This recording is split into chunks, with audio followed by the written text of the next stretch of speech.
She wrote letters to her first love every day. Until one day, she received a surprising response. Every morning, a young woman writes a letter to the man who broke her heart, even though she believes he will never read them. She drops them into a quiet mailbox by a church garden and walks away. What she doesn't know is that someone has been taking those letters and sending them to him, and he's been reading every single one for years, but he never answered. Until now. One morning, a letter appears with her name on it, and what's inside isn't love. It's an apology, a confession, and a truth so painful. It changes everything she thought she knew. Why did he stay silent all these years? Who kept them apart? And now that the past has finally spoken, will this letter heal her heart? Or break it all over again? I'd love to know. Where are you watching from? Type it down below, and while you're here, subscribe so you'll always catch the next story. The first rays of sunlight crept through the curtains of Lena Whitcomb's small cottage, painting golden streaks across her quilted bedspread. Her eyes opened before her alarm could sound, just as they had nearly every morning for the past decade. She lay there for a moment, watching dust motes dance in the dawn light, feeling the familiar ache in her heart that always accompanied these early hours. With practiced movements, she slipped from beneath the covers and padded barefoot to her kitchen. The worn linoleum felt cool beneath her feet as she filled her copper kettle, a cherished gift from her grandmother, with fresh water. While it heated on the stove, she pulled her favorite mug from the cabinet, the one with tiny purple flowers that reminded her of the church garden. The morning ritual was as familiar as breathing. Earl Grey tea, 1 sugar, a splash of milk. Steam curled up from the mug as Lena carried it to her small kitchen table, where a wooden box waited. Her fingers traced the grain of the wood before lifting the lid, revealing dozens of carefully folded letters inside. "Good morning, Jonah," she whispered, her voice barely disturbing the morning quiet. She selected one of the older letters, its creases soft from repeated handling. Her own neat handwriting filled the page, words written 3 years ago but still sharp with emotion. "Dear Jonah, remember that summer evening when we sat in the garden and watched the fireflies? You said they were like stars that had fallen to earth, too beautiful to stay in heaven. I didn't tell you then, but that's how I felt about us." Lena folded the letter carefully, replacing it in the box. Fresh paper waited on her table, cream-colored and smooth. Her pen moved across it with gentle purpose, recording thoughts she never expected anyone to read. "Dear Jonah, the magnolias are blooming early this year. They always make me think of that spring when we first met, how you reached up and plucked one blossom for my hair. Your hands were trembling, though you tried to hide it. I've learned so much about strength since then, how it isn't about never trembling, but about continuing on despite the shake in your hands." The words flowed easily, years of unspoken feelings finding their way onto paper. Lena wrote about her work at the library, about the children who came for story time, about the way the morning light reminded her of his smile. She wrote without bitterness, each word carrying the weight of acceptance and grace she'd fought hard to find. When she finished, she read it over once, then folded it precisely into thirds. The envelope was already addressed, though she knew it would never be delivered. Some habits were too precious to break, even when they brought a touch of pain. Lena dressed carefully in a flowing skirt and simple blouse, her movements unhurried. She slipped on comfortable walking shoes and gathered her things. The letter, her house keys, and a small gardening trowel. She often used to help tend the church flowers. The morning air wrapped around her like a familiar embrace as she stepped outside. Dew sparkled on her small front lawn, and birds called their morning songs from the oak trees lining her street. The walk to church was short, just 3 blocks of quiet residential streets where azalea bushes nodded their colorful heads in the morning breeze. The church garden was her favourite place in town, a hidden paradise of carefully tended flowers and quiet corners. The old wooden mailbox stood near the back, partially hidden by a climbing rose bush. Years ago it had been used for prayer requests, but now it served as her private confession booth, holding letters that would never be sent. Lena's fingers lingered on the envelope before she slipped it through the slot. "Goodbye for now," she whispered, touching the weathered wood once before turning away. She didn't see Iris Blackwell watching from behind the hydrangea bushes, didn't notice the younger woman's recognition flash across her face as she glimpsed the familiar handwriting. As Lena's footsteps faded down the garden path, Iris emerged from her morning gardening tasks. She stood before the old mailbox, her heart beating quickly as she remembered her brother's pain, his silence, the way he'd withdrawn from everyone after leaving town so abruptly 10 years ago. With gentle movements, she opened the mailbox and retrieved Lena's letter, her hands trembling slightly as she held this unexpected bridge between past and present. The morning sun continued its climb into the sky, casting dappled shadows through the garden trees. Iris held the letter close, understanding that she now carried something more precious than paper and ink. She held the possibility of healing, of truth, of long-awaited answers. She watched Lena's retreating figure until it disappeared around the corner, then carefully tucked the letter into her gardening apron, returning to her flowers with a mind full of possibilities. The morning sun streamed through stained glass windows as Iris Blackwell hurried through her front door, her gardening apron still dusted with soil from the church grounds. Her hands trembled slightly as she held Lena's letter, its familiar cream-colored paper soft between her fingers. She settled into her favorite armchair, the one that had witnessed countless hours of prayer and contemplation. "Oh, Lena," she whispered, carefully unfolding the pages. The handwriting was as elegant as ever, each letter formed with care and purpose. "Dear Jonah, time moves differently in the early hours. The world is quiet enough that I can hear my own thoughts, and they often turn to you. This morning, I watched a cardinal build its nest outside my kitchen window. It reminded me of that spring afternoon when we sat in the park, counting red birds and making plans that never came to be." Iris's eyes welled with tears as she continued reading. Lena's words were neither bitter nor accusatory, just honest, thoughtful reflections filled with grace. The kind of grace her brother desperately needed but wouldn't allow himself to receive. With determined movements, Iris retrieved a fresh envelope from her desk drawer. She wrote Jonah's office address in clear, bold strokes, tucking Lena's letter safely inside. The post office was just opening as she arrived, and she sent the envelope on its way with a quiet prayer. 20 miles away, in a sleek downtown office building, Jonah Blackwell stood at his floor-to-ceiling windows. His reflection stared back at him. Crisp suit, carefully knotted tie, everything in its proper place. Everything except his heart. "Mr. Blackwell?" His assistant's voice crackled through the intercom. "Your 10 o'clock is here, and this came in the mail." Jonah recognized the handwriting on the envelope immediately. His sister's. His stomach tightened. He knew what it would contain. Every few weeks, like clockwork, another letter arrived, another piece of his past that refused to stay buried. "Send them in 5 minutes," he replied, already opening the envelope with fingers that didn't quite want to cooperate. The cream-colored paper emerged, and his chest constricted at the sight of Lena's handwriting. He read quickly, professionally, as if it were just another business document. But his carefully maintained facade cracked as her words washed over him. The cardinal, the park, the plans they'd made.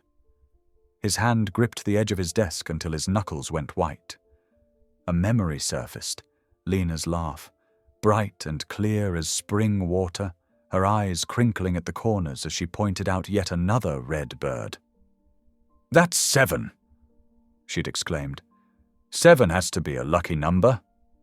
He'd agreed, thinking they'd make their own luck, build their own future.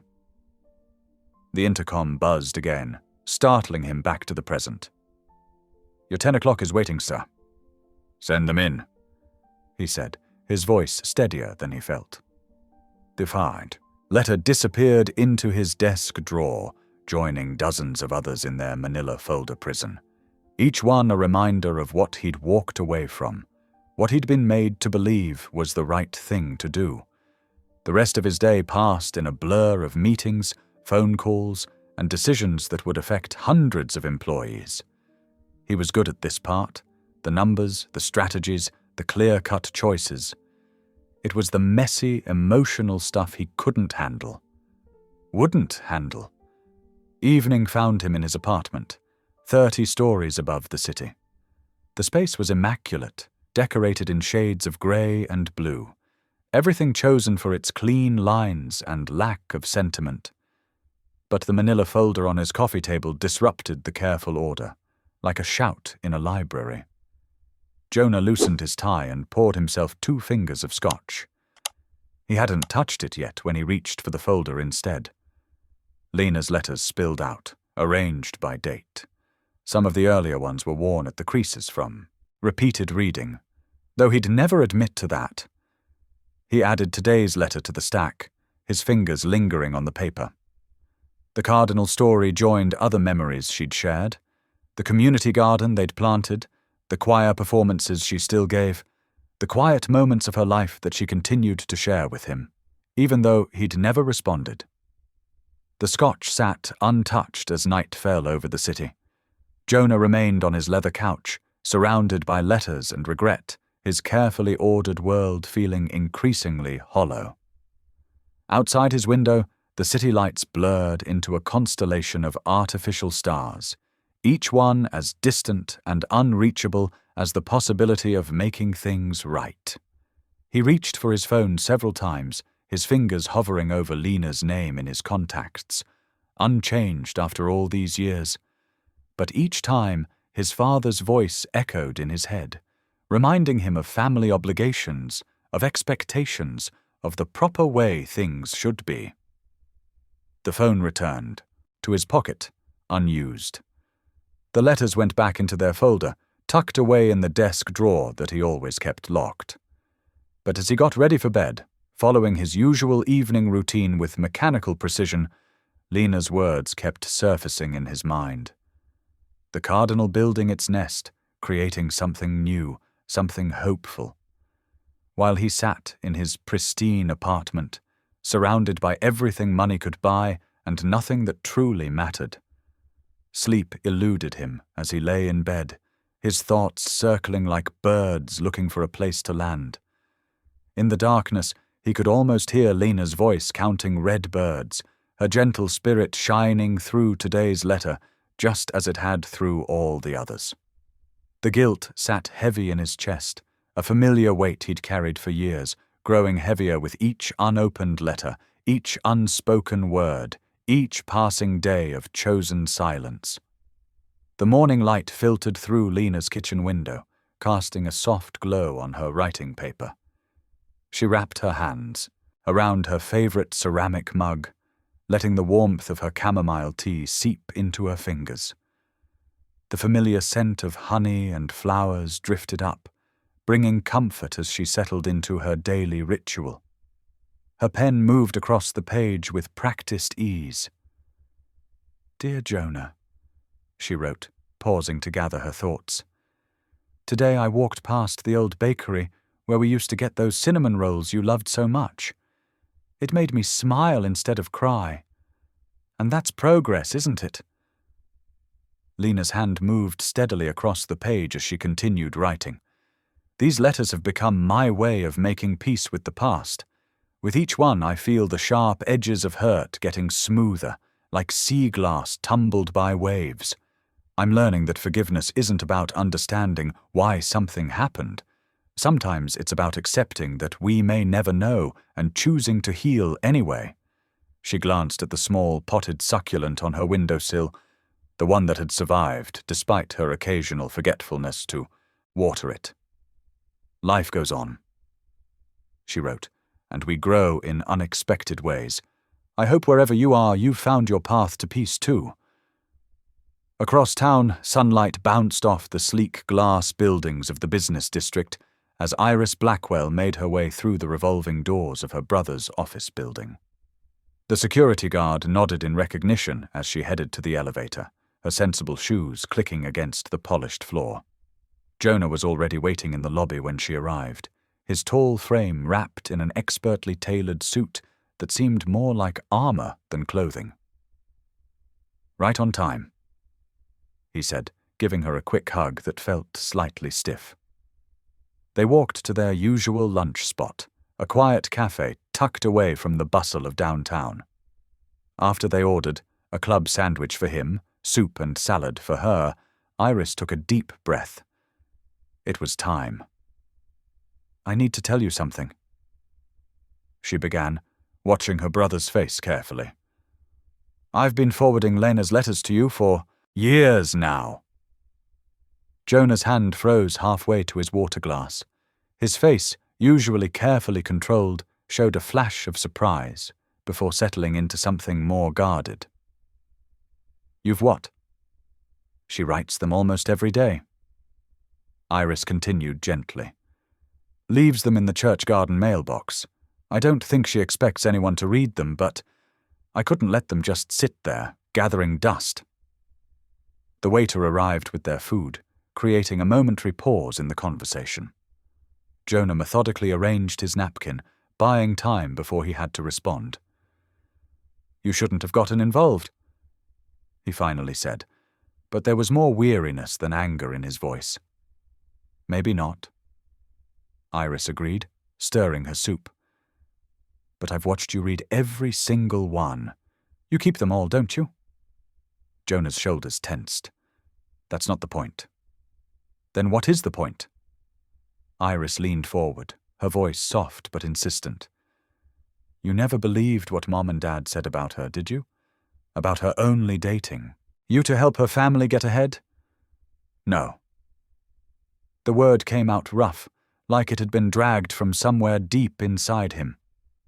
"I never believed that. Not for a second." "Then why—" "Because I was a coward." Jonah cut her off, his voice low and intense. "Because I listened to their threats about cutting off support to the community center where her mother worked. Because I convinced myself that leaving without explanation was better than watching her choose between me and her family's stability." He pushed his barely touched sandwich away. "I caused enough damage. Opening old wounds won't help anyone." Iris reached across the table, covering her brother's clenched fist with her hand. "Those wounds never really closed, Jonah. Not for either of you. Maybe it's time to stop hiding behind guilt and do something about it." The tension in Jonah's hand slowly eased under his sister's touch. Around them, the lunch crowd chattered and moved, oblivious to the weight of the moment unfolding at their table. "I'll think about it," he finally said, meeting his sister's concerned gaze. "That's all I can promise right now." "That's a start," Iris said, squeezing his hand before letting go. She could see the conflict in her brother's eyes, the longing to make things right, warring with the fear of causing more pain. Back in her home, Lena sealed her latest letter with care, smoothing down the envelope's edges. She didn't know these letters were being read, didn't know they were reaching the person they were meant for. But somehow, writing them had become as essential as breathing, each one a step forward on her path to healing, each word a small piece of the peace she was slowly building within herself. The church garden mailbox waited for her letter, as it did every day. As she slipped the envelope inside, a butterfly landed on a nearby flower, its wings opening and closing in the warm afternoon light.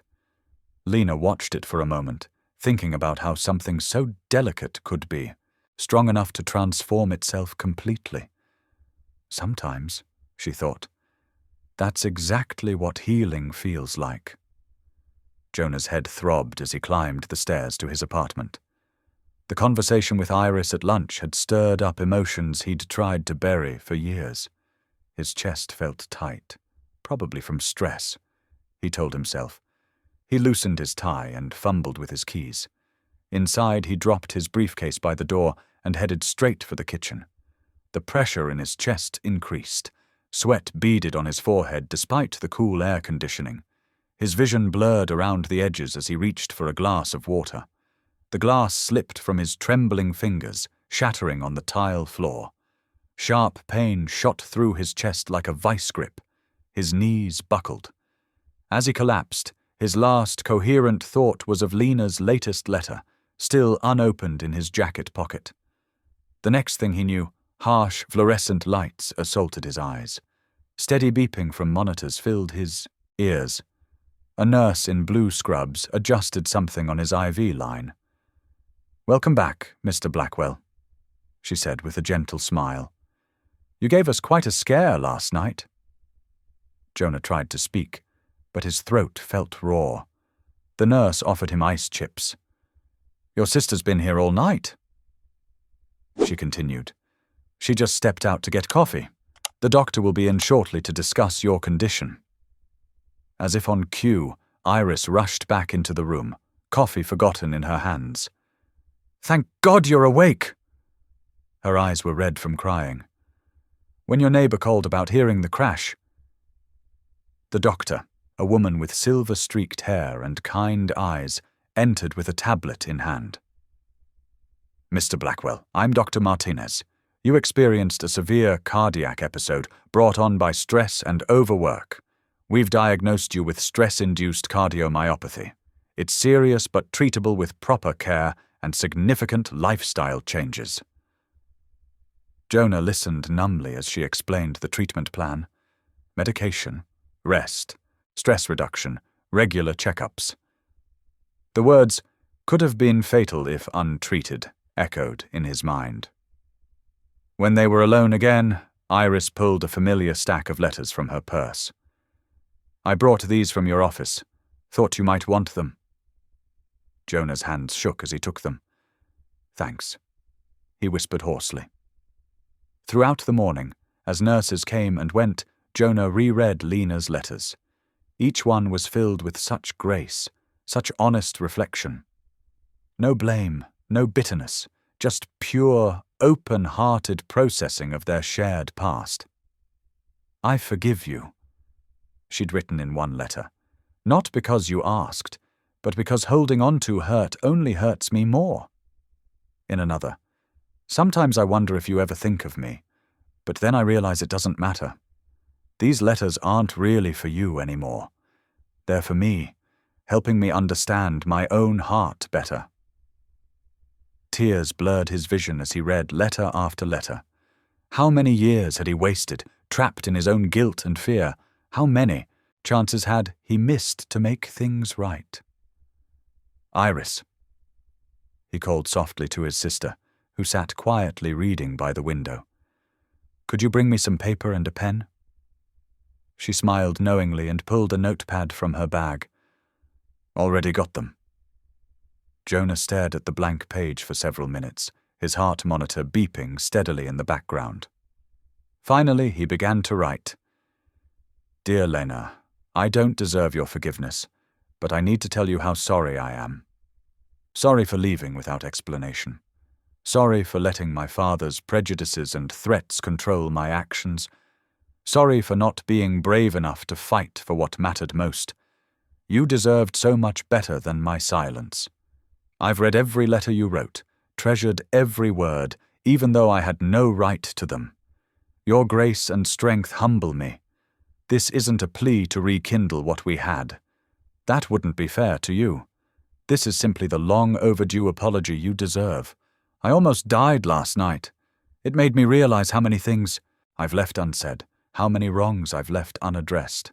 I couldn't bear the thought of leaving this world without you knowing the truth. With deepest regret and respect, Jonah." He read it over twice, then carefully folded it and slipped it into an envelope. His hands trembled, but this time not from weakness, from the weight of finally speaking his truth. "Iris," he said, holding out the sealed letter. "Would you deliver this to her? Quietly, please. No big gesture, just make sure she gets it." Iris took the envelope with gentle reverence, understanding the courage it had taken to write those words. "I will," she promised softly.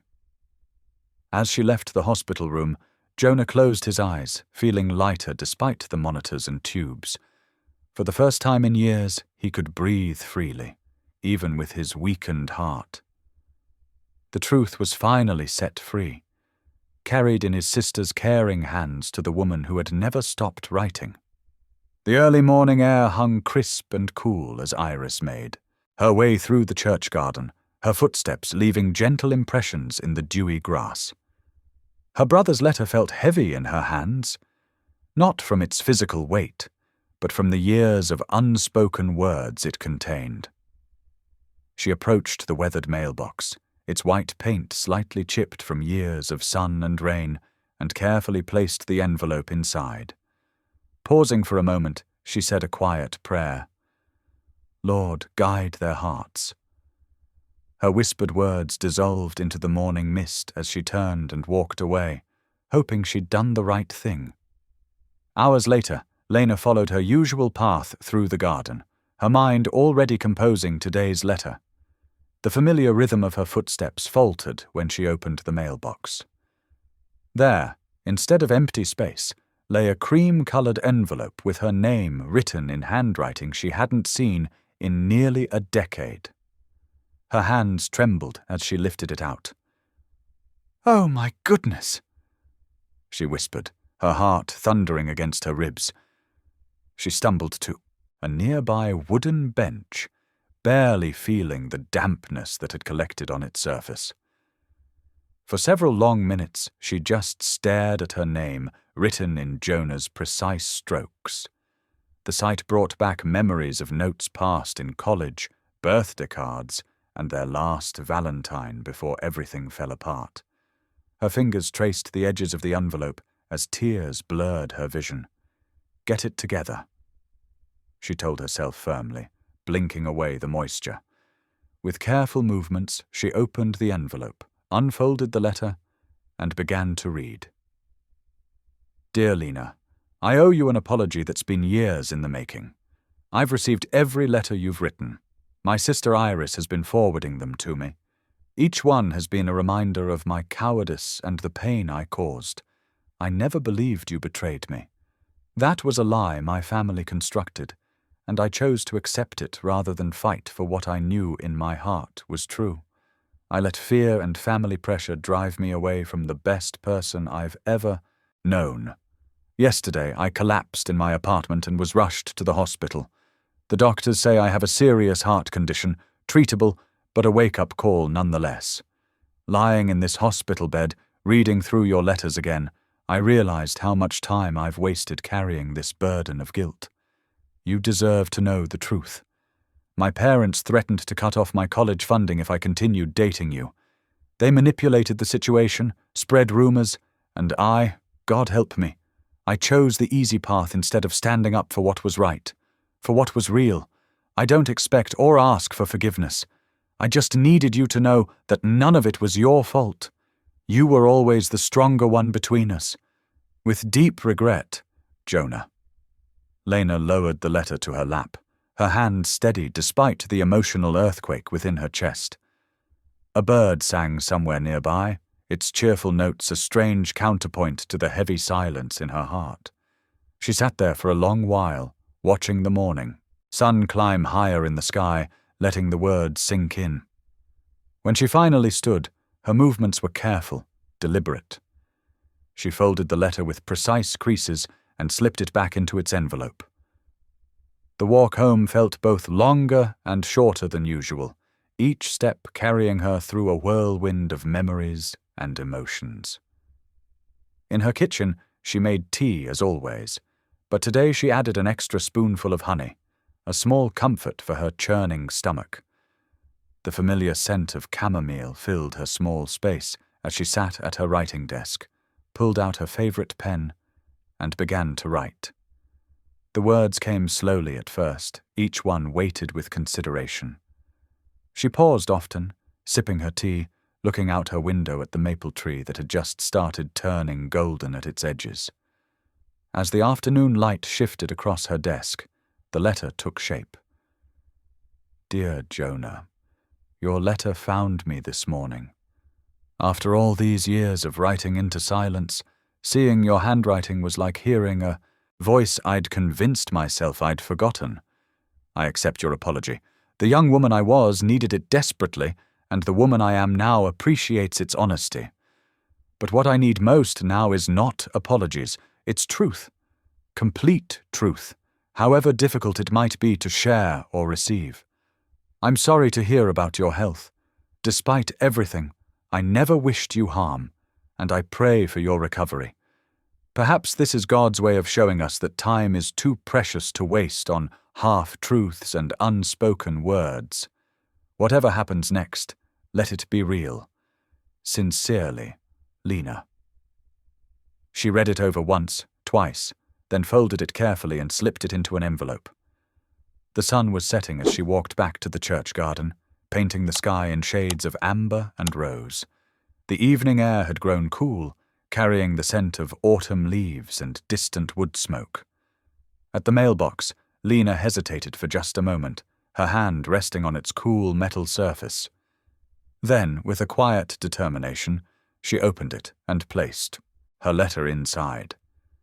As she closed the lid, the soft click seemed to echo with finality in the gathering dusk. A gentle breeze stirred the flowers around her, and somewhere in the distance, church bells began to toll the hour. Lena stood there for a moment longer, watching as the first stars appeared in the darkening sky, before turning toward home with measured steps, leaving her words, and whatever might come of them, in God's hands. The morning sun filtered through the hospital room's curtains as Iris knocked softly on the door. Jonah looked up from his breakfast tray, his face brightening slightly at the sight of his sister. She held up a familiar cream-colored envelope, and his heart skipped a beat. She wrote back. Iris said simply, crossing the room to hand him the letter. Jonah's fingers trembled as he took the envelope. The monitors beside his bed showed a slight increase in his heart rate. He swallowed hard, looking at the neat handwriting that addressed the letter simply, to Jonah Blackwell. "Do you want me to stay?" Iris asked gently, already knowing the answer. He shook his head. "I need to read this alone." After Iris left, Jonah carefully opened the envelope, unfolding the single page inside. The morning light caught the slight indentations of Lena's pen strokes on the paper. "Dear Jonah," he read silently. "Your letter was unexpected, but I am grateful for your honesty. I accept your apology. After all these years, I've learned that understanding matters more than blame. I'm sorry to hear about your illness and pray for your recovery. If you're willing, I would appreciate knowing the whole truth of what happened between us, not for the sake of rekindling what was lost, but for the peace that comes with clarity. Lena." Jonah closed his eyes, relief washing over him like a cool wave. The knot of anxiety he'd carried since sending his first letter began to loosen. She hadn't rejected his words or responded with anger. Instead, she'd offered grace he wasn't sure he deserved. He reached for the bedside table where the nurses had left some paper and a pen. His hand was steadier now as he began to write. "Dear Lena, thank you for your kindness in responding. You always had a generous heart, and I see that hasn't changed. The truth you deserve to know has weighed on me for years.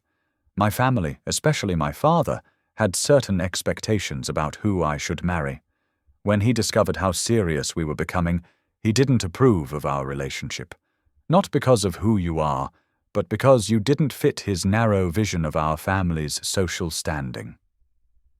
Jonah paused, taking a deep breath before continuing. "I was young and weak. Instead of standing up to him, I let his threats about my future in the family business influence me. He implied he would make things difficult for you professionally if I didn't end things. I convinced myself I was protecting you by leaving without explanation, but I was really protecting myself from having to make a difficult choice. It was cowardly, and you deserved so much better." The words flowed more easily now, years of unspoken truth finally finding their way onto paper. "I've carried the shame of that decision every day since. When Iris told me she'd been forwarding your letters, I couldn't bring myself to respond. How could I admit what I'd done? But this health scare has shown me the cost of living with unspoken truths. I hope this explanation brings you the peace you seek. You were never at fault, and I am truly sorry for letting fear and family pressure destroy something beautiful." Later that afternoon, Lena stood in the church garden, another envelope in her hands. The late summer breeze rustled through the flowers Iris tended so carefully.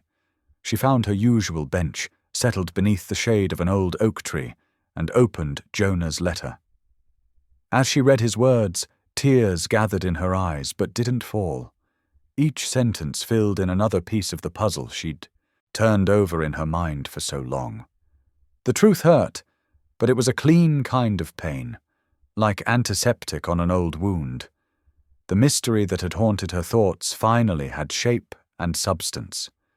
It wasn't love that had failed them, but courage. Not a lack of feeling, but a surrender to fear. Somehow that made it easier to accept. She sat there for a long while, letting the words sink in, feeling the weight of years of uncertainty slowly lift from her shoulders. The anger she'd expected to feel didn't come. Instead, she felt something closer to compassion. For the young man Jonah had been, for the choices he'd struggled with, even for herself, and all the time she'd spent wondering. That evening, Lena knelt beside her bed, the familiar posture of prayer bringing comfort as it had so many times before. The soft glow of her bedside lamp cast gentle shadows on the walls as she bowed her head.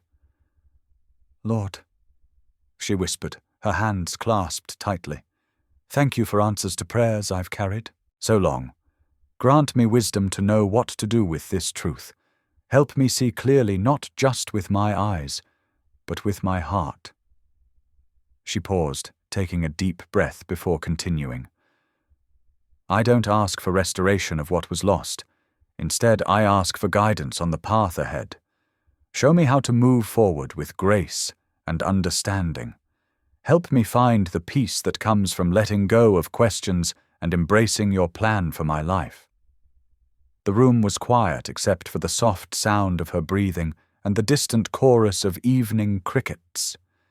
In that stillness, Lena felt a subtle shift in her heart, not the dramatic closure she might once have hoped for, but something quieter and more profound. Acceptance.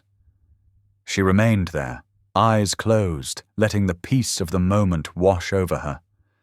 The truth she'd longed for had finally come, and while it hadn't erased the past, it had given her something she needed even more, the freedom to move forward without the weight of uncertainty.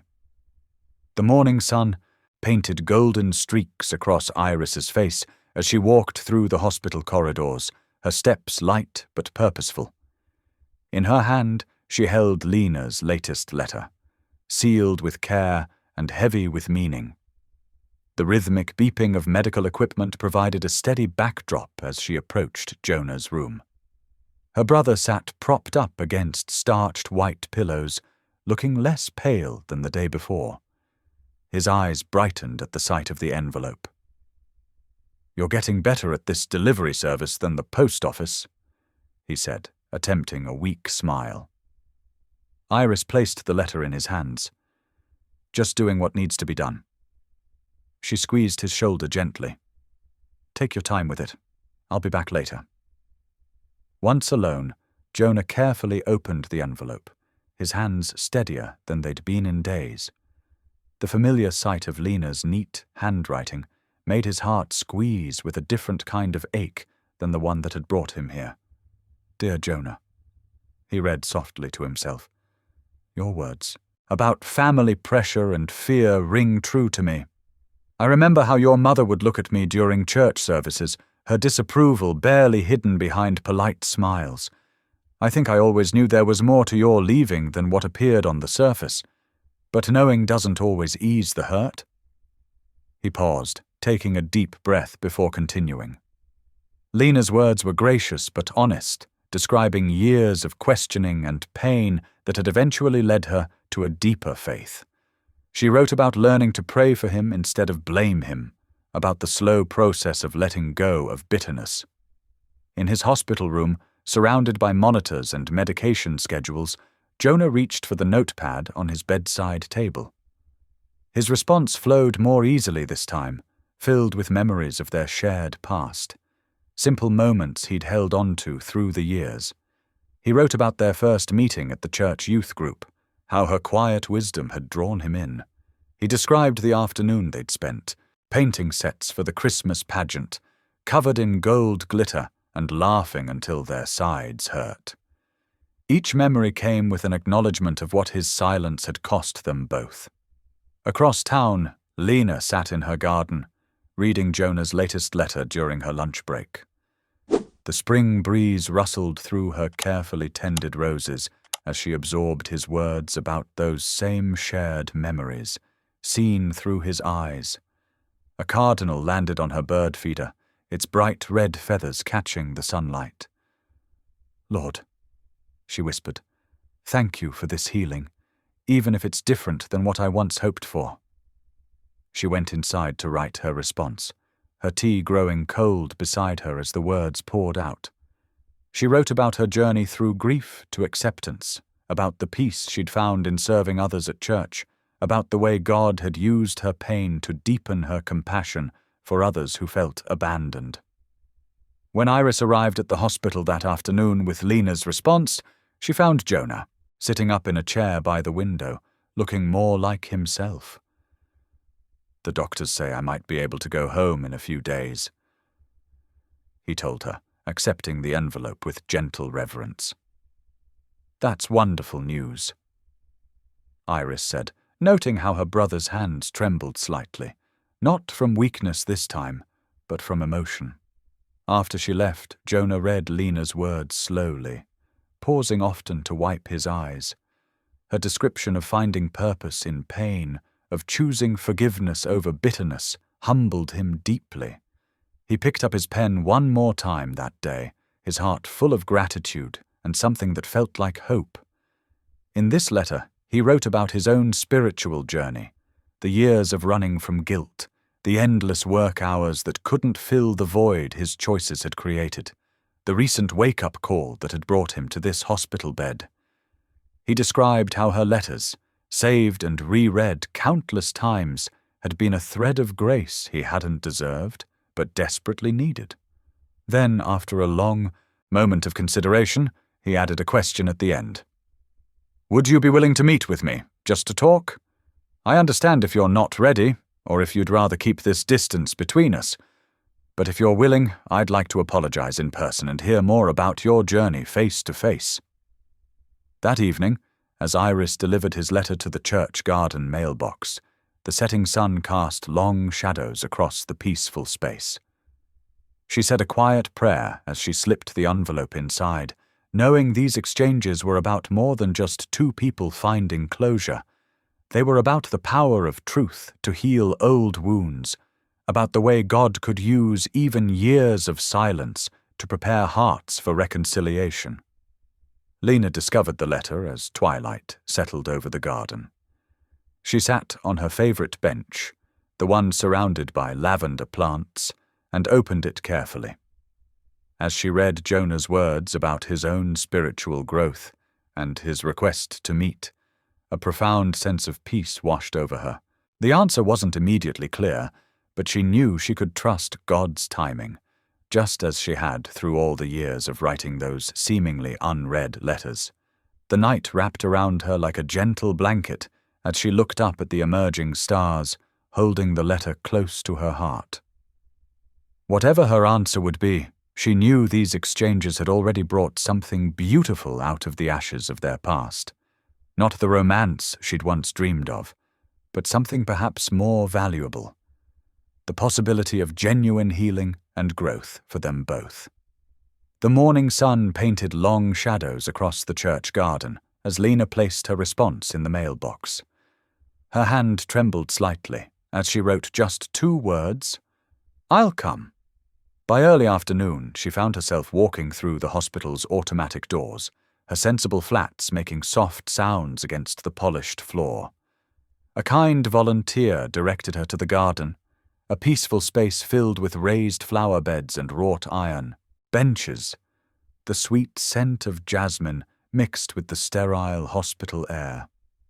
Jonah was already there, sitting on a bench beneath a flowering dogwood tree. He looked thinner than she remembered, wearing a navy sweater despite the warm day.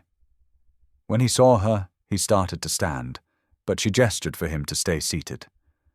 "Please don't get up," Lena said softly.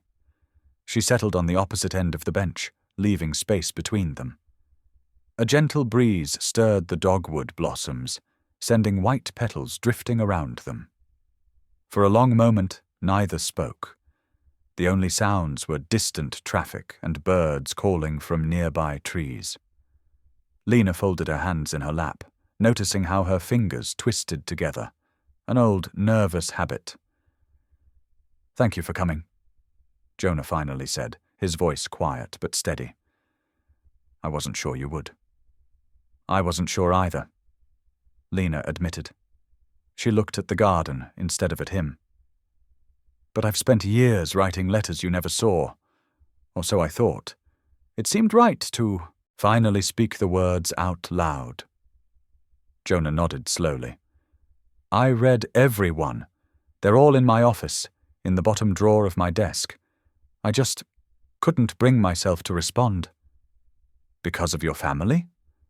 Lena asked, though she already knew the answer from his recent letters. "Partly," he said. "My father made it clear what he thought about us. But mostly it was my own cowardice. I believed his lies about you because it was easier than standing up to him, than standing up for what I knew was right." A monarch butterfly landed on a nearby lantana bush, its wings opening and closing slowly. Lena watched it as she gathered her thoughts. "You know what hurt the most?" she said finally. "Not that you believed I'd betrayed you, but that you never asked me, never gave me a chance to explain or defend myself. You just disappeared." Jonah's hands gripped the edge of the bench. "I know, and I'm so sorry, Lena. I was young and weak and afraid, but that's no excuse." "No," she agreed quietly. "It's not." They sat in silence again, but it felt different now, cleaner somehow, like the air after rain. "I want you to know," Lena continued, "that I forgave you a long time ago. Not for your sake, but for mine. I couldn't keep carrying that weight." The letters helped. They did. Writing to you, or who I thought was just a memory of you, helped me understand my own heart better. Helped me heal. Jonah turned slightly towards her, though still keeping his distance. "I've read them so many times, I practically know them by heart, especially the one about the summer carnival, when we rode the Ferris wheel and got stuck at the top." A small smile touched Lena's lips. "We watched the sunset and shared that bag of cotton candy. You kept saying we were closer to heaven up there." "We were," Jonah said softly. "In more ways than one." The butterfly took flight, dancing on the breeze before disappearing over the hospital roof. Lena watched it go, feeling an unexpected lightness in her chest. "I'm not the same person I was then," she said, "and neither are you." "No," Jonah agreed. "But maybe that's not a bad thing. We've both grown, learned hard lessons." "Yes," Lena nodded, "though I wish the lessons hadn't cost us both so much pain." A nurse walked past, checking her watch. The afternoon shadows had lengthened, and Lena knew it was time to go. "I should head home," she said, standing slowly. I hope you recover fully from your heart condition." Jonah remained seated, but looked up at her with clear eyes. "Thank you. Not just for coming today, but for teaching me about real forgiveness through your letters, even when you thought I'd never read them." "That's the thing about forgiveness," Lena said. "It's not about the other person reading it or hearing it. It's about letting go." She adjusted her purse strap on her shoulder and took a step away from the bench. "Goodbye, Jonah." "Goodbye, Lena," he replied softly. "And thank you." That evening, Lena sat at her familiar kitchen table, a fresh sheet of paper before her. Her tea grew cold as she wrote, describing the afternoon's meeting with a sense of peace she hadn't expected to feel. "Today I finally spoke to the man I've been writing to all these years," she wrote, "and I realized something important. The letters were never really for him. They were for me. Each word I wrote was a step toward healing, toward understanding myself better. Now, sitting here in my quiet kitchen, I feel lighter. As if the last weight I didn't even know I was carrying has finally been set down." Across town in his hospital room, Jonah was writing too. His doctor had suggested journaling might help with stress management, but tonight the words flowed for a different reason. "I saw Lena today," he wrote. "After all these years of reading her letters in secret, of carrying the burden of my silence, we finally spoke face to face. She has more grace than I deserve, more wisdom than I remember. She taught me that true forgiveness isn't about erasing the past. It's about finding peace with it. Tonight, for the first time in years, I feel truly forgiven. Not just by her, but maybe finally by myself too." That night, as the same moon shone over their separate homes, both Lena and Jonah slept deeply and peacefully. Their letters lay on their respective desks, testament to the power of honest words and open hearts. In their dreams, there were no more unsent letters, no more unspoken truths, only the quiet certainty that sometimes the greatest healing comes not from holding on, but from letting go. No ghosts of the past haunted their sleep that night. No restless thoughts kept them tossing and turning. Instead, they both rested in the peace that comes from truth finally spoken, from forgiveness finally given and received. Their story had come full circle, not to a fairy tale ending, but to something more valuable, genuine healing, and the freedom to move forward. The morning sunlight filtered through the hospital room's thin curtains, casting pale shadows across Jonah's bed. He had just finished his breakfast when Dr. Martinez entered, clipboard in hand and a serious expression on his face. The familiar morning routine of vital checks and medication reviews felt different today, heavier somehow. "Mr. Blackwell," Dr. Martinez began, pulling up a chair, "I've reviewed your latest test results, and I'm concerned about what I'm seeing." He paused, allowing Jonah to prepare himself. "The medication isn't managing your condition as well as we'd hoped. Your heart function has decreased further, and we're seeing signs of additional complications." Jonah's hands gripped the hospital blanket tightly. "What does that mean exactly?" "We need to consider a more aggressive treatment approach, specifically a surgical procedure called a cardiac ablation. It's a technique that can help correct the irregular heart rhythms, but—" The doctor hesitated. "Given your current condition, the procedure carries significant risks." The words hung in the air like heavy storm clouds. Jonah nodded slowly, processing the information while trying to keep his breathing steady, a skill he'd been practicing since his admission. "How soon would this need to happen?" Jonah asked, his voice quieter than usual. "We should make a decision within the next 48 hours. I'll have the surgical team come by later today to explain everything in detail." After the doctor left, Jonah sat in silence for several minutes, watching the morning traffic through his window. Then, with trembling hands, he reached for the notepad on his bedside table. Writing to Lena had become as natural as breathing over the past few days, but today's letter felt different. "Dear Lena," he wrote, then stopped. The pen hovered over the paper as he struggled to find the right words. Finally, they began to flow. "I received some difficult news this morning.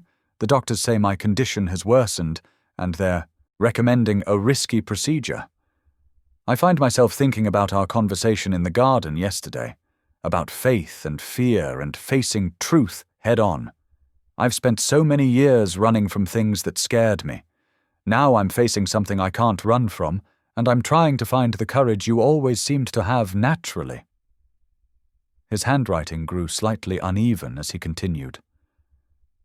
"I don't know what's going to happen, but I wanted you to know that your forgiveness has given me peace. I didn't think I'd ever find. Thank you for that gift." Iris arrived shortly after lunch, her face showing concern as she noticed her brother's subdued mood. She took the letter without her usual gentle teasing, sensing the weight of the moment. Across town, Lena was working in her small home office when Iris knocked on her door. The serious look on Iris's face made Lena's heart skip a beat as she accepted the envelope. Lena sat in her favorite reading chair, the one by the window where morning glory vines climbed the outside trellis.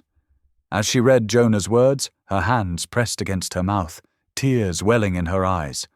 Without hesitation, she moved to her writing desk and began her response. "Dear Jonah, your news brings me to my knees. Literally. I stopped reading your letter halfway through to pray, and I want you to know I'll keep praying. Remember what David wrote in Psalm 56:3. When I am afraid, I put my trust in you. You're not alone in this fear, and you don't have to face it alone either. You mentioned my courage, but what you've always seen as courage was simply trust. Trust that God's plans are bigger than our fears. Trust that dawn follows even the darkest nights. You found that kind of trust, too. I saw it in your eyes yesterday when you spoke about wanting to live differently.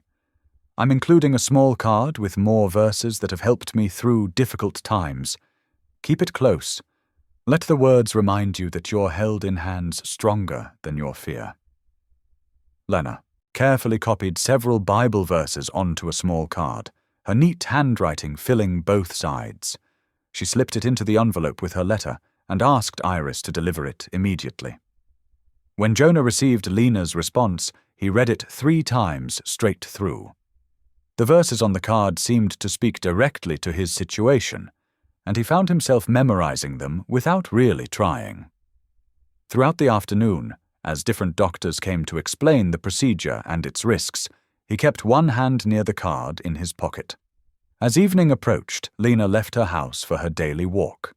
The setting sun painted the sky in shades of purple and orange, but her thoughts were far from the beautiful sunset. Her feet carried her along familiar paths, while her mind wrestled with possibilities she didn't want to face. She found herself at the small prayer garden behind her church, the same garden where she'd been leaving letters all these years. The roses were blooming, their sweet scent filling the air as she sat on a stone bench. Her fingers traced the rough surface of the bench, the same bench where she and Jonah had sat just yesterday, finding healing in honest words. "Lord," she whispered into the gathering dusk, "give him strength, give him peace." She closed her eyes, feeling the evening breeze against her face. "And give me strength too, if—" She couldn't finish the sentence aloud. The crickets began their evening chorus as Lena walked the paths between the flower beds. Each step felt heavy with the weight of uncertainty, yet she continued walking, just as she had continued writing all those years, one step, one word at a time. The garden's familiar shapes grew softer in the fading light, reminding her that some things remained constant even when everything else felt uncertain. She stopped at the garden gate, her hand resting on the iron latch. Tomorrow would bring what it would bring.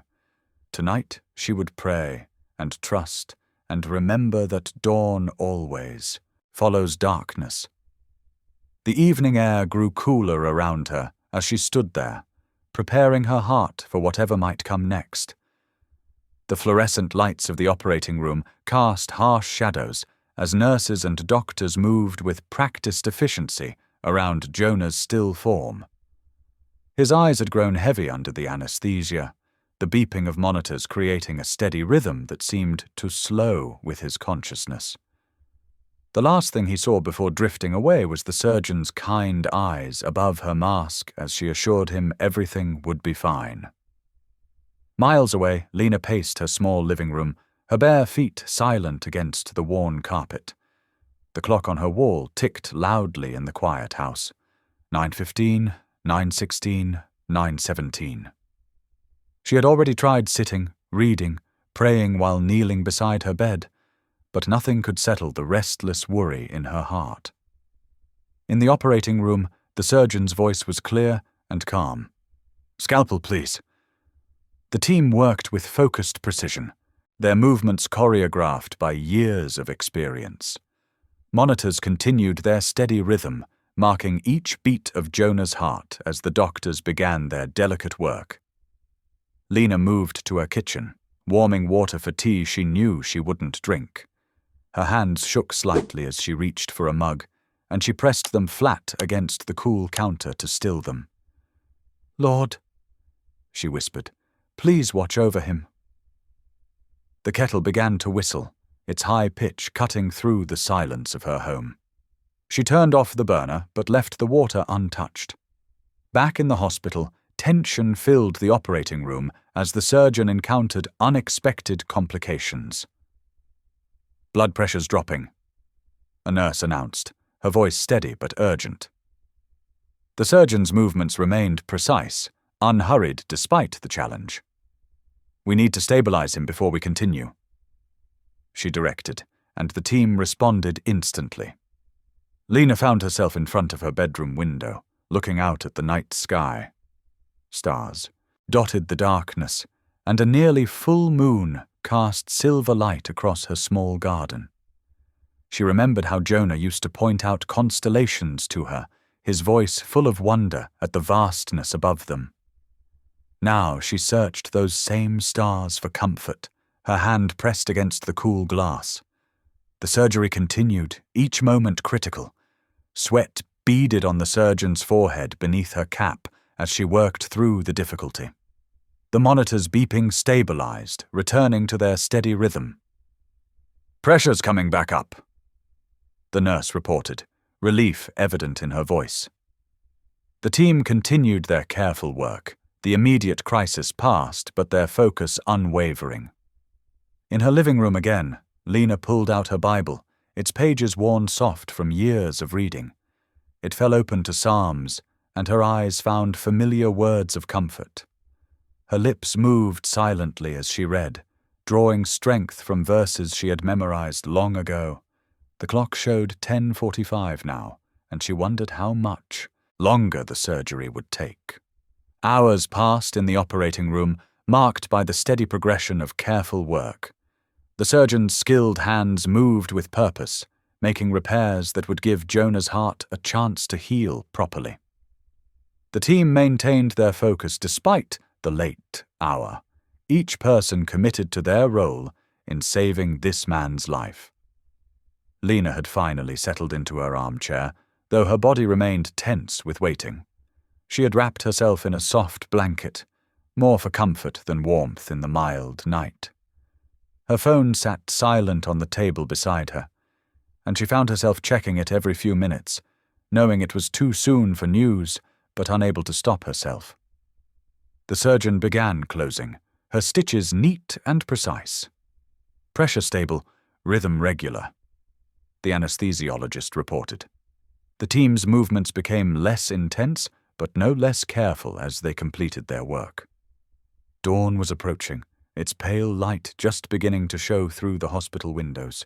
Lena had dozed off briefly, her head resting against the chair's back, when her phone's vibration startled her awake.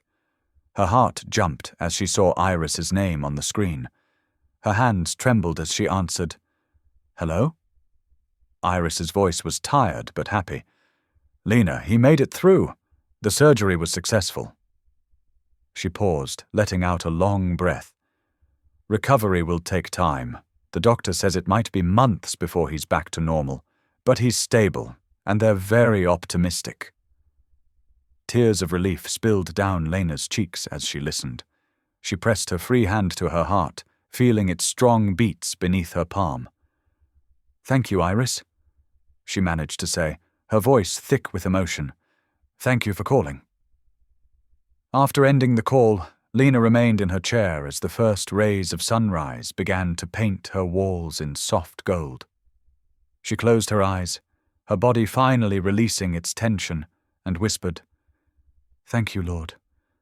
Thank you for watching over him." The relief flooded through her, like a gentle wave, washing away the fear and anxiety of the long night. In its place came a deep, peaceful gratitude that brought fresh tears to her eyes. As morning light filled her living room, Lena's whispered prayer of thanks rose with the dawn. The morning sunlight streamed through the hospital windows, casting long shadows across the polished floors as Lena made her way down the corridor. Her heart beat steadily in her chest, neither racing nor faltering. In her hand, she clutched her worn leather journal containing years of unspoken thoughts. The hospital's antiseptic smell mingled with the scent of fresh flowers that lined the hallway windowsills. Nurses moved efficiently between rooms, their rubber-soled shoes squeaking against the floor. Lena noticed how different this visit felt from all the times she'd imagined seeing Jonah again over the years. As she approached room 412, Iris emerged from the doorway. Her face brightened at the sight of Lena. "He's awake," Iris said, softly, touching Lena's arm. "Still tired from the procedure, but alert enough for visitors. I was just heading down to the cafeteria for some coffee." Lena nodded, appreciating how Iris understood their need for privacy without it being said. "Thank you for calling me last night," she replied. "I don't think I could have slept without knowing." Iris squeezed her hand before walking away, leaving Lena alone in front of the partially open door. She took a deep breath, smoothed her cotton dress, and stepped inside. The room was quiet except for the gentle beeping of monitors. Jonah lay propped up slightly on white pillows, looking smaller somehow in the hospital bed. His normally pristine business attire had been replaced by a pale blue hospital gown. Dark circles rimmed his eyes, but they were clear and alert as they met hers. "Lena," he said, his voice rough but warm. "You came." She moved to the chair beside his bed, setting her journal in her lap. "Of course I came. How are you feeling?" "Like I got hit by a truck," he admitted with a weak smile. "But the doctors say everything went well. Just need time to heal now." Sunlight played across his face, highlighting the silver threading through his temples, something she hadn't noticed during their garden bench meeting. The years had changed them both, but sitting here now felt strangely natural. "I brought something," she said, opening her journal. I thought maybe I could read to you for a while, if you'd like." He nodded, adjusting his position slightly. "I'd like that very much." Lena's fingers found the letter she'd chosen, not one of pain or accusation, but one she'd written on a quiet spring morning when her heart had finally started to heal. The pages crackled as she smoothed them open. "Dear Jonah," she began, her voice steady and clear. "The dogwoods are blooming again in the church garden. Their white flowers remind me of paper boats we used to make as children, setting them adrift with our dreams and wishes." As she read, the hospital room seemed to fade away. Her words painted pictures of morning sunshine and hope, of learning to find beauty in change and growth in letting go. She spoke of forgiveness not as a destination, but as a path walked one step at a time. Jonah listened without interrupting, his eyes sometimes closed, sometimes watching her face as she read. The monitors kept their steady rhythm, marking time like a metronome to her words. When she finished reading, the room fell into comfortable silence. Outside the window, clouds drifted across the afternoon sky, their shadows dancing on the wall. "Thank you," Jonah said finally. "I never knew you saw the world that way, with such grace." Lena closed her journal gently. "I had to learn to. It was the only way forward." He shifted, wincing slightly at the movement. "I wish I'd had your courage years ago. Running away seemed easier than facing the truth. We can't change the past," she said, her voice gentle, "but we can choose how we carry it with us." They sat together as the afternoon light began to soften, talking quietly about simple things. The weather, Iris's garden, the kind nurses on the floor. There was no need to rehash old hurts or make grand declarations. The peace between them felt like a gift neither had expected to receive. As the sun began its descent, painting the sky in shades of pink and gold, Lena gathered her things to leave. Standing beside his bed, she found herself smiling, not the sad smile of letting go, but the contented smile of someone who had found an answer to a long-held question.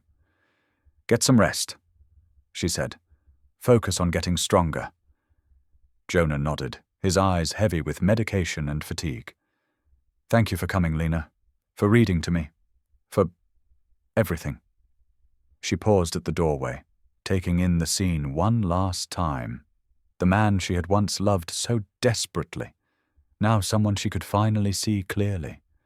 The weight of unspoken words and unanswered letters had lifted from her shoulders, replaced by something lighter, cleaner. The hospital corridor was quieter now as she made her way out. Through the large windows, she watched the sun sink towards the horizon, painting the world in warm, gentle light. Her footsteps echoed on the tiles, steady and sure, carrying her forward into the evening. As she stepped outside, the sunset air wrapped around her like a familiar shawl. She stood for a moment, feeling the breeze on her face and the solid ground beneath her feet. Her heart felt different, not healed exactly, but transformed, like a river that had finally found its proper course.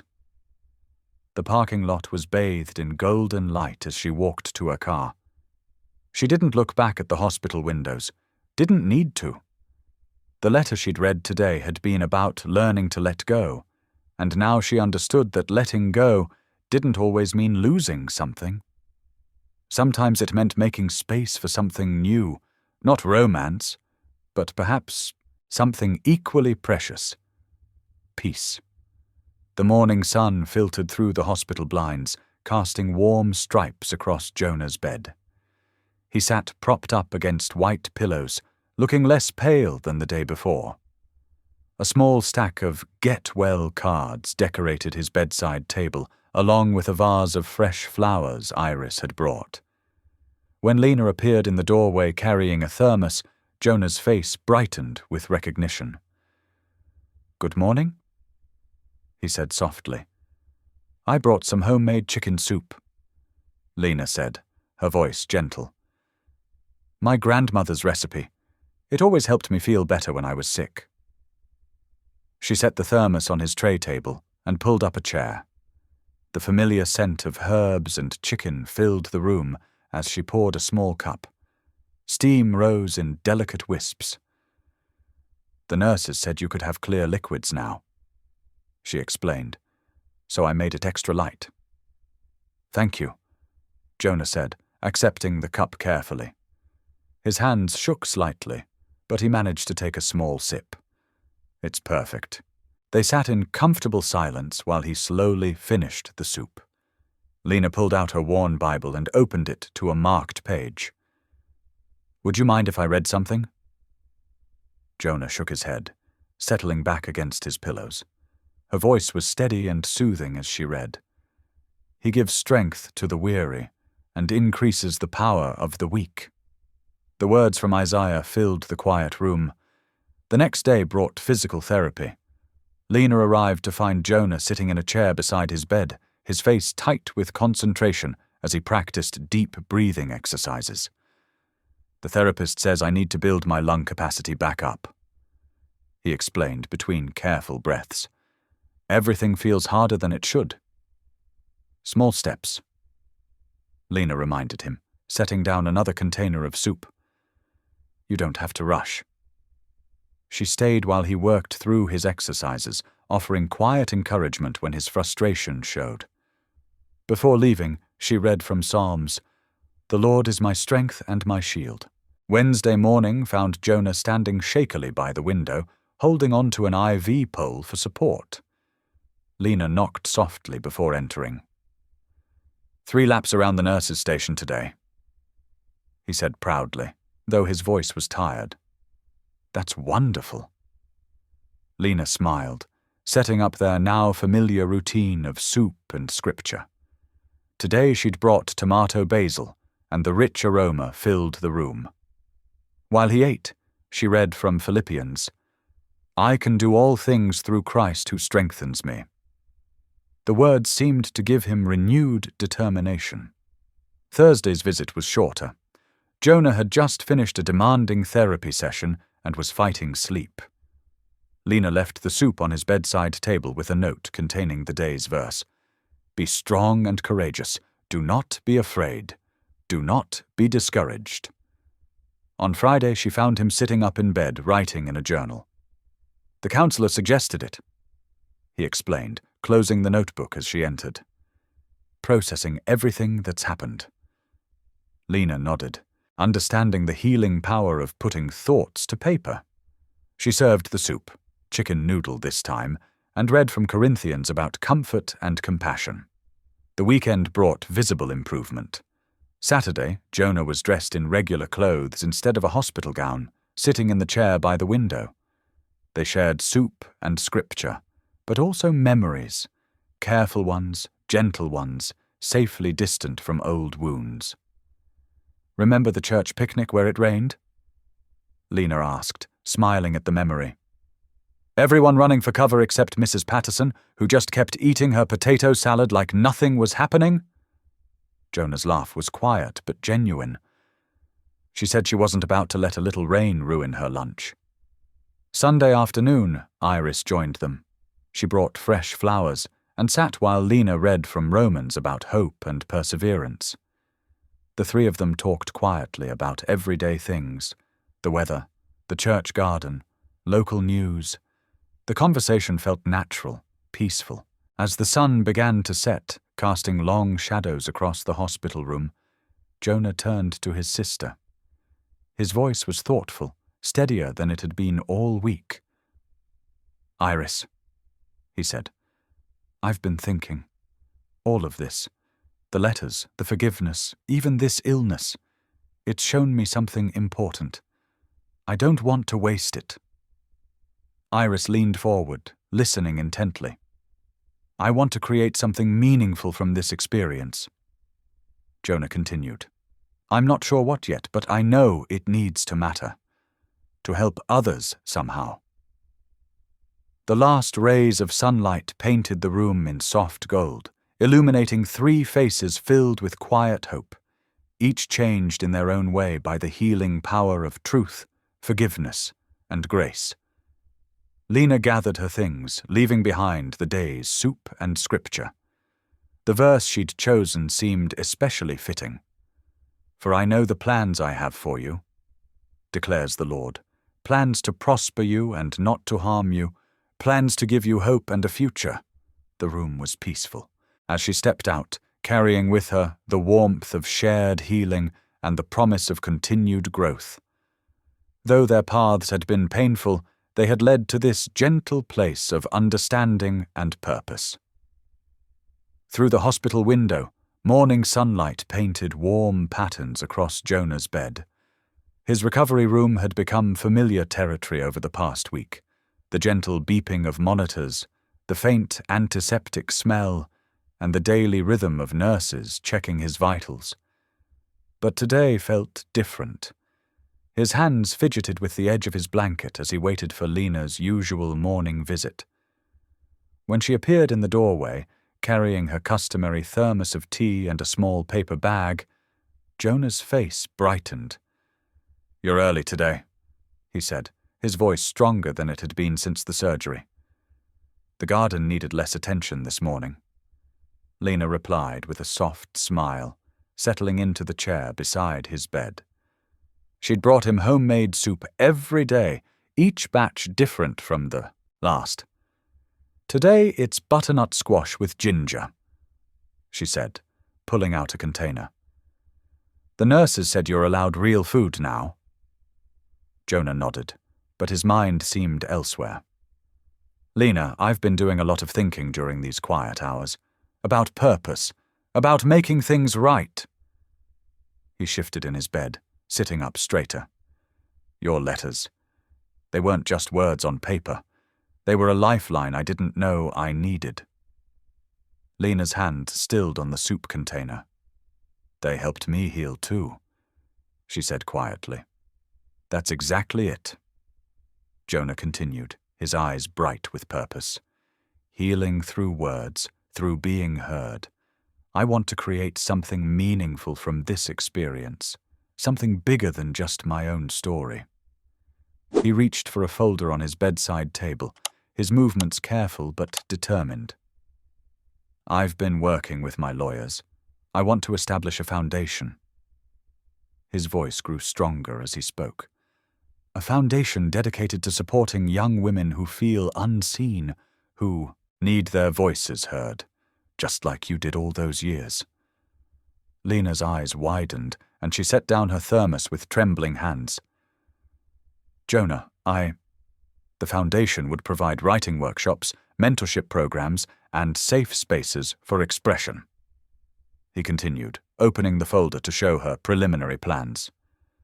"We'd focus on young women from underserved communities, help them find their voice through writing, just like you found yours through those letters." Tears gathered in Lena's eyes as she looked at the papers. "This is overwhelming," she whispered. "In the best possible way, I hope," Jonah said gently. "I want to turn our story of hurt into something healing for others. The foundation would offer scholarships, creative writing programs, and publishing opportunities. Every girl deserves to know her words matter." Lena dabbed at her eyes with a tissue.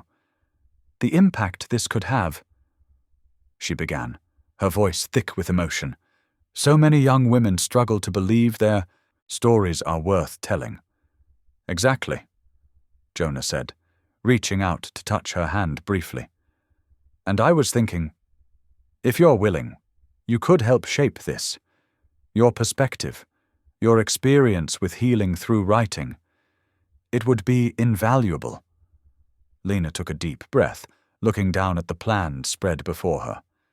There were draft mission statements, program outlines, and preliminary budgets. "You've really thought this through," she observed.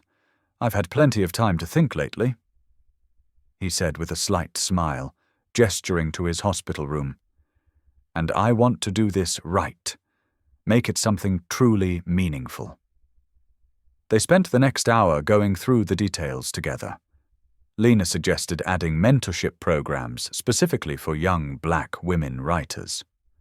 Jonah nodded enthusiastically, making notes in the margins of his papers. "What about calling it Letters of Light?" Lena suggested softly. "Since it all started with letters, and it's about bringing hidden voices into the light." Jonah's face lit up. "That's perfect," he said, writing it down. "And maybe we could have a letter-writing program as part of it, teaching the power of honest, heartfelt communication?" "Yes," Lena agreed, her voice growing stronger with excitement. "And workshops on journaling for healing, creative writing for self-discovery." As they continued planning, the morning light grew brighter, filling the room with warmth. Nurses came and went, checking Jonah's vital signs, but neither of them paid much attention. They were too absorbed in their shared vision. "This feels right," Lena said finally, looking at the pages of notes they'd made together, taking something painful and turning it into hope for others. Jonah nodded, his expression peaceful. "It's more than just making amends now," he said. "It's about creating real change. Those letters you wrote, they weren't just about our story anymore. They were about the power of being heard, being understood, of having somewhere safe to put your truth." Lena added softly. "Exactly," Jonah agreed. He picked up the mission statement they'd crafted together and read it aloud. "Letters of Light Foundation exists to empower young women through the written word, providing spaces for their voices to be heard, their stories to be told, and their truth to be honored." Lena smiled, wiping away another tear. "It's beautiful," she said, "and it's real. We're really doing this." "We are," Jonah confirmed, gathering the papers together carefully. "Together, we're going to help other young women find their voice, just like you found yours through those letters."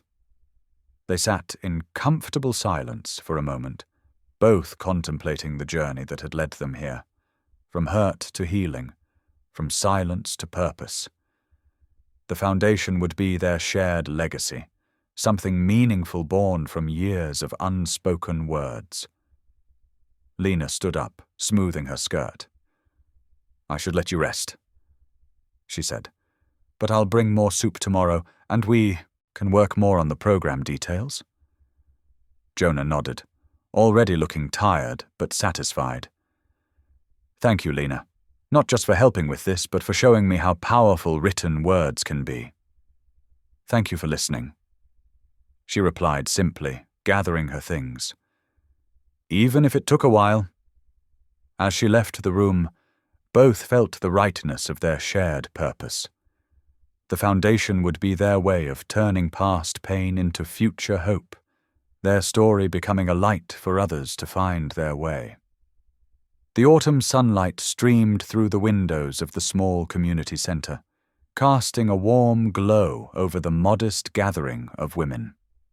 Jonah sat quietly in the back row, his posture still careful from his recovery, but his eyes were bright with purpose. The past few weeks had transformed his vision into reality. The Unseen Letters Foundation was no longer just an idea scribbled in a hospital room. Lena stood at the simple wooden podium, her hands trembling slightly as she arranged her notes. She hadn't expected to be nervous. After all, these were just more words, like the hundreds of letters she'd written over the years. But speaking them aloud to a room full of strangers felt different. She looked up and caught Jonah's encouraging nod from the back. "When I started writing letters," she began, her voice soft but steady, "I never imagined anyone would read them. They were just drops of ink on paper, thoughts I needed to release into the world." She paused, gathering strength. "Every morning, I would walk to that little church garden mailbox, place another letter inside, and walk away feeling a little lighter." The women in the audience leaned forward, some dabbing at their eyes, others nodding in recognition. They were a diverse group, young college students, tired mothers, elderly widows, all drawn together by the universal experience of feeling unseen. "Those letters became my morning prayers," Lena continued, her confidence growing. "They taught me that healing doesn't always need an audience.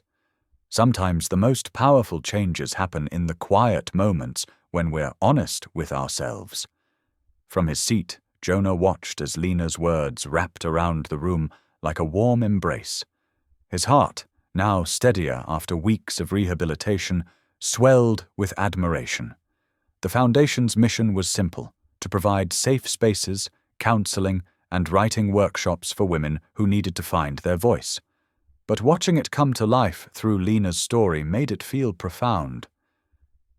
Each letter was a step toward forgiveness, Lena shared, her voice growing stronger. Not just forgiving others, but forgiving myself for holding on to pain that wasn't serving any purpose anymore. She glanced at the letter in her hands, the one she'd chosen to share today. This particular letter was written on a morning when I finally understood that peace doesn't always look like what we expect it to. As she read the letter aloud, her words echoed in the hushed room. Dear Jonah, today I realized that sometimes the greatest act of love is letting go of the story we thought we were supposed to live. I'm not writing these letters to change our past or to hope for a different future. I'm writing them because every truth I put on paper helps me become more of who I'm meant to be. In the audience, a young woman wiped tears from her cheeks. An older lady reached over to squeeze her hand. The simple act of connection rippled through the room, creating tiny bridges between strangers who suddenly didn't feel so alone. Iris, sitting in the front row, beamed with pride. She'd watched this healing unfold from the beginning, carrying letters back and forth like a faithful messenger. Now she was witnessing how those private words were creating a public sanctuary for others to begin their own journeys. The foundation isn't about grand gestures, Lena explained, her gaze sweeping across the room. It's about honoring the small daily acts of courage it takes to face our truth, whether that's writing a letter no one will read, speaking words we've held inside for years, or simply showing up in this room today. Jonah shifted in his chair, touching the scar on his chest unconsciously. His physical therapy was progressing well, but he knew the real healing had happened through these weeks of watching Lena bring their shared vision to life. The foundation wasn't about their story anymore. It had grown into something bigger than both of them. We're calling it the Unseen Letters Foundation, Lena continued, because sometimes the most important words are the ones we write when we think no one is reading. But I've learned that even unread letters can change lives, first our own, and then, somehow, they find their way to others who need them most. She shared the Foundation's initial programs: weekly writing circles, counseling services, mentorship opportunities. Each element was designed to create space for women to find their voice, just as she had found hers through years of morning letters. The sunlight shifted, creating a gentle glow around Lena as she reached the end of her presentation. I stand here today not as someone who has all the answers, but as someone who discovered that healing often begins with a blank page and the courage to fill it with truth. As she looked up from her notes one final time, she saw faces filled with hope, understanding, and possibility. The room erupted in warm applause, the sound wrapping around her like an embrace. In that moment, standing before these women who had trusted her with their afternoon and their hearts, Lena felt the full circle of her journey. The clapping gradually faded, but its echo seemed to linger in the air. Lena remained at the podium for a moment longer, taking in the scene before her. Women exchanging phone numbers, hugging, wiping away tears, signing up for writing workshops. What had started as her solitary morning ritual had somehow multiplied into this: a room full of people discovering they weren't alone after all. She caught Jonah's eye across the room, and they shared a quiet smile of understanding. Their story hadn't ended the way either of them had once imagined, but it had transformed into something far more meaningful than a romance. It had become a gateway for others to find their own path to healing. As the last echoes of applause faded away, Lena felt a profound sense of rightness settle over her. Her letters, those private messages she'd written in the soft light of dawn, had become seeds of hope for others. In letting go of what she thought she wanted, she had found something she never knew she needed: the ability to help others feel seen, heard, and valued in their own journey toward peace. The late summer breeze rustled through the maple trees as Jonah Blackwell carefully stepped out of his sister's car. His movements were deliberate now, each step measured and thoughtful. The past weeks in the hospital had changed him, not just physically, but deep within his soul. "You sure you don't need help?" Iris asked, hovering nearby with concern etched on her face. Jonah shook his head, a gentle smile crossing his features. "I'm okay, sis. Just taking it slow." He straightened up, adjusting the light jacket he wore despite the warm afternoon. His body felt different now. More fragile, perhaps, but also more precious. The doctors had warned him about pushing too hard, too fast. As Iris drove away, Jonah stood for a moment outside his apartment building, taking in the familiar surroundings with new eyes. Everything seemed brighter somehow, more vivid. The red geraniums in the window boxes, the sound of birds in the nearby park, even the crack in the sidewalk he'd stepped over 1,000 times before. It all felt like a gift. Later that afternoon, he met Lena at their usual spot in the church garden. She was already there, sitting on their bench, her flowing summer dress catching the dappled sunlight that filtered through the leaves above. When she saw him, her face lit up with a warm smile that reached her eyes. "Welcome home," she said softly, standing to greet him. "It's good to be here," Jonah replied, easing himself onto the bench beside her. "Really here, I mean, present in the moment." They sat in comfortable silence for a while, watching butterflies dance among the late-blooming flowers. The garden had always been beautiful, but now it felt sacred, a place where healing had begun, where truth had finally been spoken. "I've been thinking," Lena said, her hands folded quietly in her lap, "about how different things are from when I first started writing those letters. I was so lost then, trying to find peace with unanswered questions." Jonah nodded, feeling the weight of those years. "And I was hiding behind my work, pretending I didn't need to face the past." He paused, looking down at his hands. "Sometimes I wonder how many years we wasted because I was too afraid, to be honest." "Not wasted," Lena corrected gently. "Those years shaped us both, led us here, to this moment." They began walking slowly along the garden path, past the roses Iris tended so carefully. Jonah's pace was unhurried, and Lena matched it naturally. The gravel crunched softly beneath their feet. "The foundation launch next week," Jonah said. "It's really happening, because you were brave enough to keep writing, even when you thought no one was reading." Lena smiled, touching a nearby flower petal. "It still amazes me how God can use our broken pieces to create something beautiful. Those letters were my way of holding on to hope, of choosing forgiveness even when it felt impossible." They rounded the corner where the old stone church stood sentinel, its weathered walls holding decades of prayers and promises. The mailbox came into view, that simple metal box that had become so much more than just a receptacle for letters. "I brought something," Jonah said, reaching carefully into his jacket pocket. He pulled out an envelope, cream-colored and sealed. "I thought maybe we could place it together." Lena's eyes softened as she recognized what it was. "The thank you letter to the church?" "For letting this mailbox become a sanctuary." He nodded. "For creating a space where healing could happen." Together they stood before the mailbox. Sunlight caught the edge of the envelope as they both held it, their fingers barely touching. The moment felt holy somehow, weighted with meaning.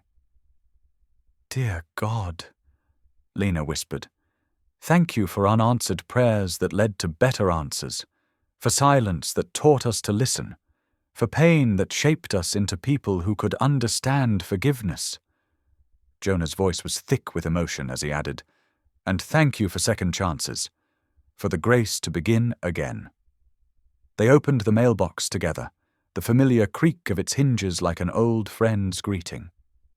As they placed the letter inside, both felt the profound symbolism of the moment, how this simple act of gratitude marked the end of one chapter and the beginning of another.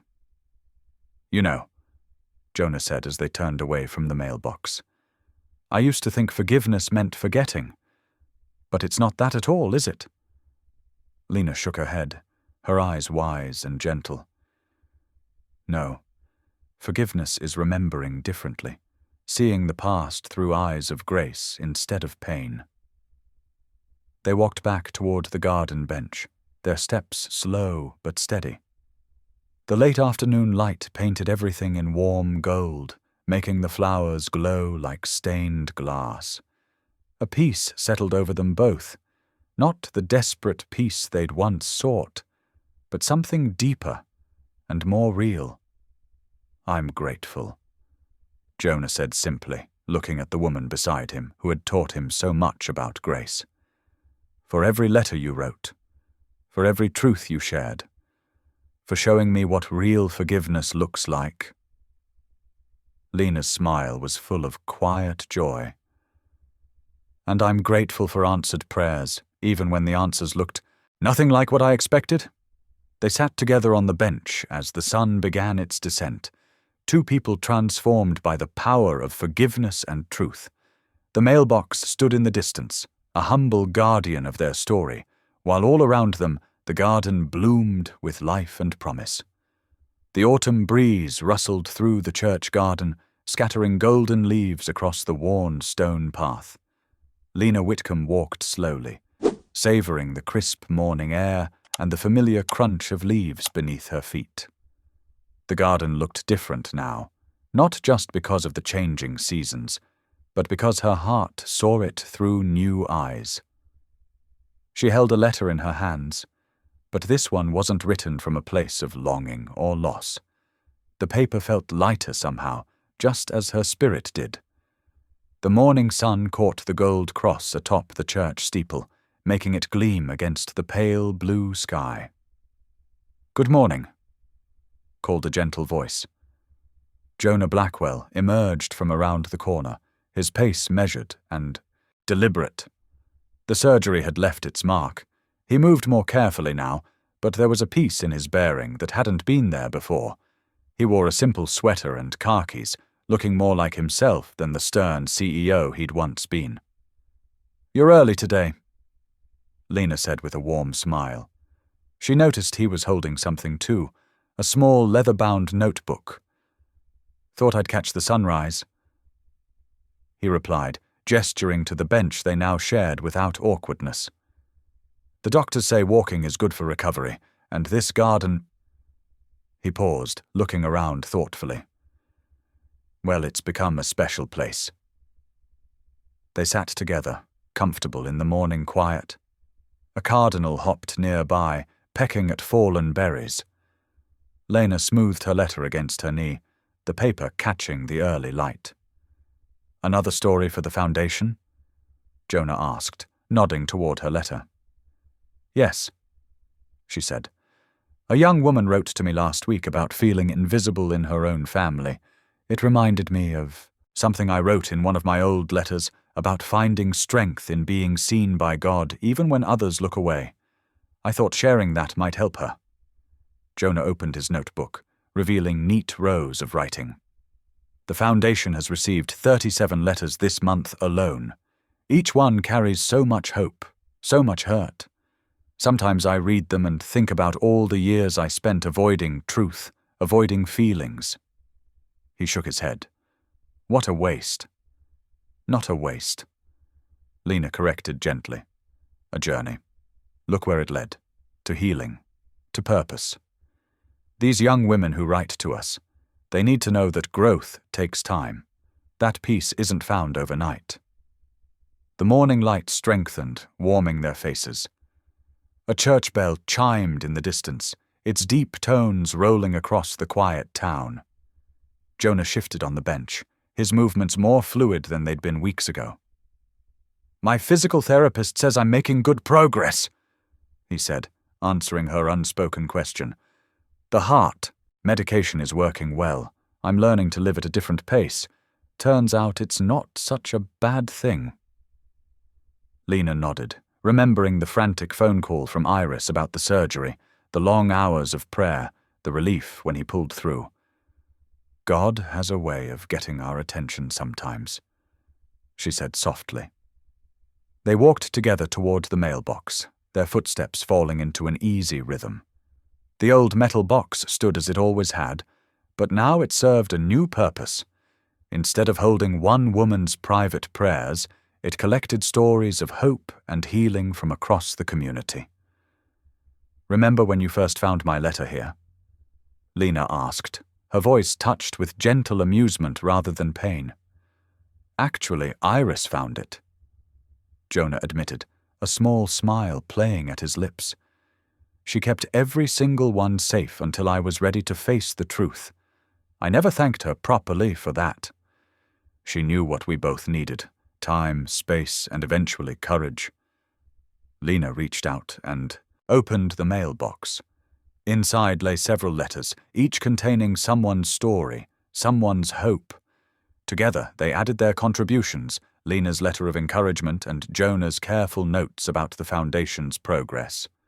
The simple act carried none of the weight it once had. Instead, it felt like planting seeds of hope. "The garden committee is meeting next week," Jonah mentioned, closing the mailbox carefully.